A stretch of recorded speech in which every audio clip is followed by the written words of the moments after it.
What's going on, guys? Welcome back to Movie Positive. Welcome back to Drunk Reviews. And today we are not reviewing Marvel. We're reviewing the Justice League Zack Snyder cut. Movie I never in a million years thought I'd ever be watching. Yeah. Let alone my TV. Full disclosure, both of us are not. We're not haters, but we're not the biggest Zack Snyder fans. No. I love DC. Like, I love the DC characters. Yeah. I love The Dark Knight. And we could get deep into. We think Zack Snyder has a lot of strengths, right, and a few weaknesses. Yeah, and I think we were both on the same page. It's like, it's not that we were like against this, but we're like, I wasn't like through the roof as most of the Zack Snyder fans were. But as two aspiring filmmakers, the fact that a guy who got fired, well, I mean that's a whole other conversation. That's a whole other thing. The fact that he got to make his movie 3 years later, and I did not. And they let him do it however you Yeah. want. It's 4 hours. It's in 4x3. Yeah. They redid the soundtrack. They did reshoots. Like, this is totally his baby. Yeah, and I was not a fan of the Joss Whedon cut. I love Joss Whedon. And I gotta say, came out pretty good. Yeah, I actually very much enjoyed this movie. I went in open-minded. But still expecting not much. And I got more than I thought we would get. I really enjoyed that. No, I had a lot of fun with this movie. It was definitely a lot of fun. It had all the superhero team-up moments. Like, it had a lot of cool parts. The beginning and the end are the best. Yeah, the first 45 minutes were good, and the last 45 minutes were very good. Fantastic. But let's start out with the flaws first. Let's start out with the weaker stuff first. So I know we are movie positive, but we also are honest. Yeah. I feel like, and I think I said this to you last, because we watched this in 2 parts. Both of us have jobs. I can't watch a 4-hour movie on a Thursday night. I got work the next day. We watched till 1 a.m. last night. We had to stop. Yeah, we got to the beginning of part 6, and we were like, we just gotta stop. Yeah, we got fucking jobs. Like, I can't sit. Why did you have to make it all 4 hours? But I feel like there were so many scenes that he just left in because they made him cut it out. And it was just like, oh, I'm just going to leave this in anyway because, you know. Like, almost spitefully. Yeah, and it's like, it didn't need to be that fucking long. Sorry. I'll cut that part out. Yeah. But no, there were so many scenes he just added to it that I was just like, I didn't need to be there. But there's also other great backstory scenes. Like, we got no backstory of Cyborg. Cyborg, we got a lot more backstory. A lot of backstory. Yeah. Barely any of Barry Allen. His father's a fantastic actor. Yeah, and I think that guy's in like a couple scenes in the original. That scene where he's saying to him, like, I won't let you die, and he's really like... doing that kind of crying, really like, it totally, like, he sold me on it. I was watching and I was like, oh my god, I get Miss the Justice League? It was really good, yeah. And the setup to all of them, like, coming together, I thought was so much better in this movie. Everything just fit more, because this was Zack's vision. It's like the Joss cut was Zack Snyder and Joss Whedon's vision merged into one. It was a cobbled mess. Yeah, it was such a mess. This was a one director's vision, whether or not you liked it or not, and...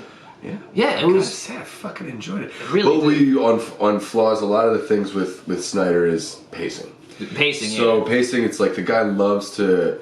He's very heavy-handed. There's not a lot of nuance or subtlety. It's like, this is the emotion of the scene. This is the intent of the scene. And it'll build, a lot of scenes build to this, especially in the middle 2-hour chunk of this movie. It'll build to this big crescendo. Back to the beginning of the scene. Build to this big crescendo. Back to the building. It doesn't like. And you get this sort of like, choppy thing going where it like gets you super into it. And they're all great scenes. It's just it doesn't. There's a weird. It doesn't flow the right way. No, it doesn't have a natural. But I feel like it. Honestly, this might have been one of his best projects. I agree. Yeah, I'm not a fan of this is my favorite Zack Snyder movie. It might be, yeah. I was thinking that this or Man of Steel, but I think this one definitely had more cool moments. I agree. Here's another thing. All right, so let's talk about the flaws. Here's a good question. I'll answer first. What is something you didn't like in the original yourself cut? a question. Go for it. I'll give you a couple of questions I want to answer. Something you didn't like in the Joss cut that you liked in this, and I will answer this right away. One of my favorite parts of this entire movie was Steppenwolf. Which I did not, even when those trailers came out, I was like, that looks ridiculous. I did not think that CGI looked good, and I thought Steppenwolf was one of the strong parts of this entire movie. I agree. Loved his backstory. Steppenwolf is awesome. Darkseid. Really I love the idea of the parademons and they that they were other people. Yeah, and then they like slowly lose their soul. Like that was so cool. Something from the Whedon cut that I wasn't big on that I really enjoyed in this movie is something that. I mean, we've had this conversation many times about how it's only usable in certain forms, but it has to be the right moment, is the CGI.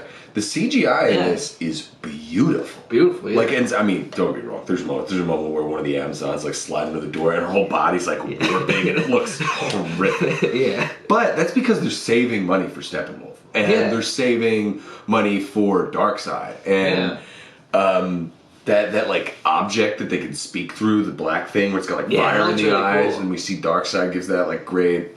I really enjoyed the graphic design of this. I love that they changed the orange back to the moonlit blue, and I really think that the CGI team on the digital team on this did a fucking bang up job. They really did. I think they really. It was funny too because there wasn't really this movie only was made because of the pandemic. This would have never happened. It's because they had nothing to make. Yeah. It's like HBO Max just came out. We needed money. There's this movie. This entire cut of and a lot of CG artists can work from home. Yeah. So this was like a perfect storm, and one of the positive things that come out of the pandemic is this movie actually happened. But I did like the Darkseid origin scene. Where they show we watched it yesterday. The dirt and there's also so much blood pouring out when he gets the accident. All I can think when he got the accident was you should have gone for that. And that's actually like pertinent to the story moving forward because the anti-life equation is those markings in the ground, and it's only hidden one place in the universe, and it happens to be on Earth.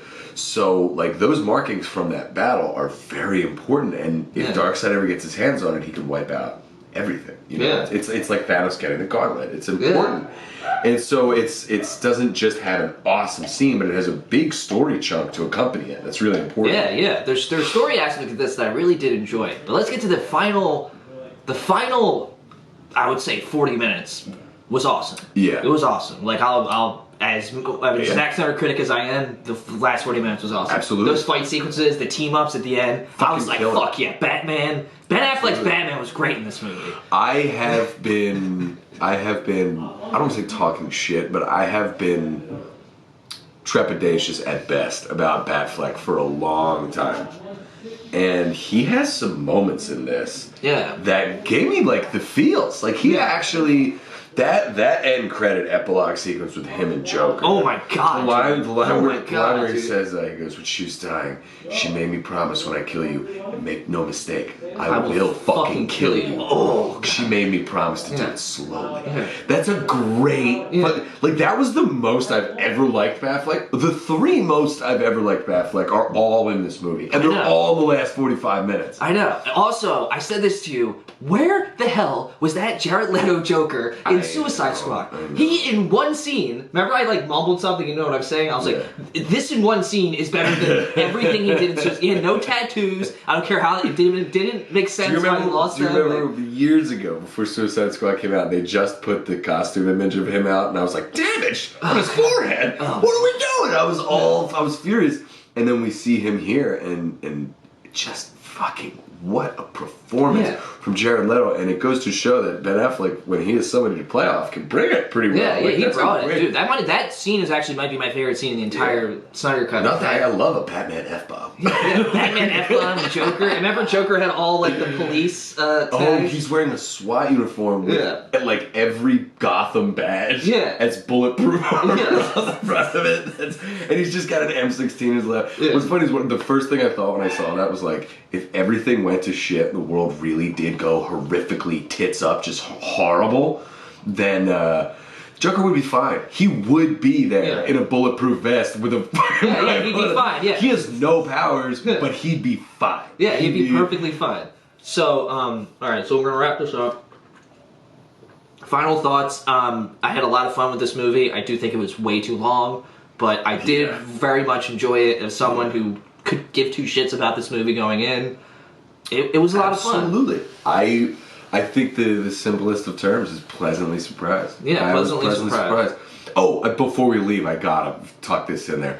That 4:3 aspect ratio, when it started, I was like, why would you fucking do this? Yeah. As the movie goes on, his directing style leans into the square instead of the rectangle, and I gotta say, he fucking nailed it. The only other movie I've seen lean into the square like that is mid-90s, where like hallways are square, so frame up every hallway in a perfect square. Like, it worked. As the movie went on, I was like, oh, this was such an intentional decision. Yeah. And it worked so well. It worked. And even when it started, because they showed it in the trailers, when the movie started, I was like, is he actually going to do this the entire movie? Yeah. And I was like... 4 hours is a hike. But it did work. It worked, yeah. It worked. There was a lot of points. There was a lot of points in this movie where we were like, excuse me, it's drunk abuse. That's what you get.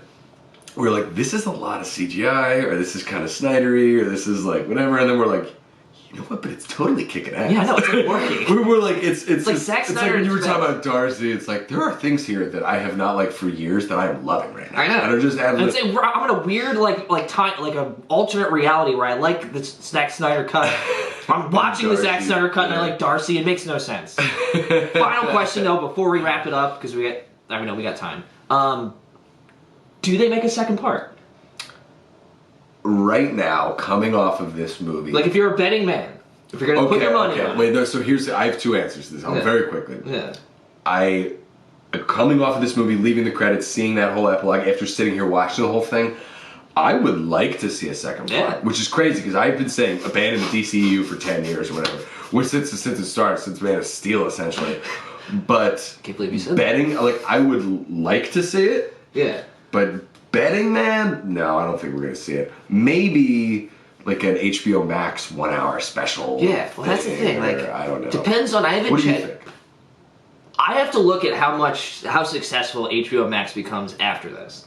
Because I think that a lot of people are kind of want to watch this. A lot of people have been talking about this. And if this makes a lot of money, and if everyone's down to do it, Zack already said he would be down to do it. Yeah. And he did write a second part. Yeah. If I'm a betting man, dude, I have seen... HBO Max can put it in parts this way and release it weekly, like do the whole... Yeah, if I'm a betting man, you know what? I think it's going to happen. I think we're going to get it at some point down the road, which I never in a million years thought that would fucking happen. But, anyway, guys, thanks for watching. Subscribe to our channel. We're going to be doing more reviews. We're about to watch Falcon and the Winter Soldier. We got a bunch of more reviews coming. And, yeah, thanks for coming. As always, even though it's DC. Excelsior. Snyder Excelsior. No, Excelsior. Edit that out. Don't sully Stan Lee's name. Yeah, just edit it out. Or leave this in. Why would you say that name? Don't say that name.